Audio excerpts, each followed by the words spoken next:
So many in Europe are concerned about what a Trump presidency will bring, but NATO Secretary General says he, for one, is confident that the U.S. president-elect will take a lead role in the organization. Now, that's despite the fact that during his campaign, Trump questioned the U.S.'s role in the alliance.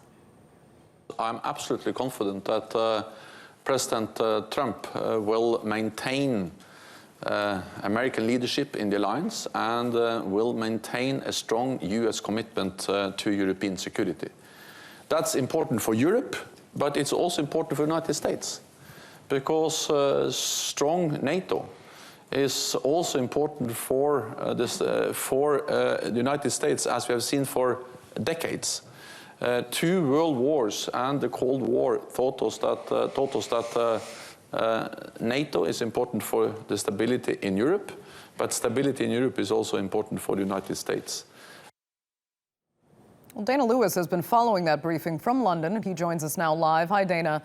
It really sounds like NATO is counting on Trump to change his tone and start recognizing NATO as a necessary ally rather than the burdensome expense he said he thinks it is. Is that confidence they have properly placed?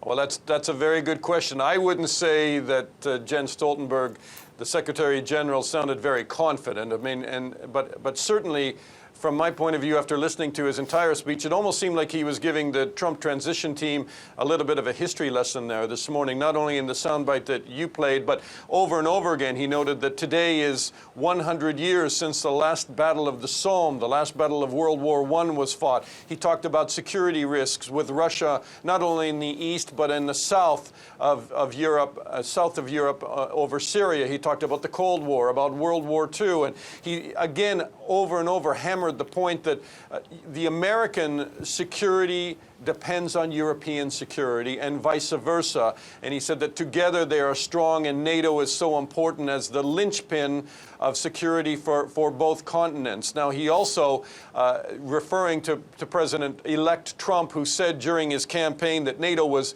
obsolete and that he wanted to re-examine the U.S. membership in NATO because of the cost to America. Stoltenberg said he shares that, and that is a priority for him, that all 28 members of NATO have to step up and they have to contribute more. And he noted that, Andrea, it was the first time in 2015, in fact, that all of those countries have stopped defense cuts, but that doesn't mean they have stepped up and contributed 2% of their GDP to defense spending. They are far away from that, Andrea.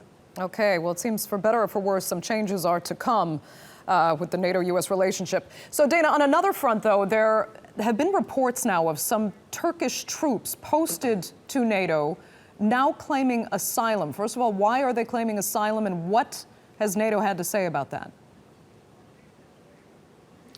Well, Stoltenberg wouldn't refer to it specifically this morning. He said he'll leave it up to the various national countries that have to deal with this. But we know that 2 days ago, in fact, news came out of Ramstein Air Base in Germany, where they said several, the exact number wasn't given, several Turkish soldiers on assignment to Ramstein from NATO, in fact, had claimed asylum. What Stoltenberg did say is that he will speak to Turkish authorities about human rights and the respect for law when he visits Istanbul on Sunday, and all of that, of course, in light of the number of arrests, the hundreds of arrests, thousands of arrests that have taken place in Turkey, many of them to do with the military since the attempted coup this summer.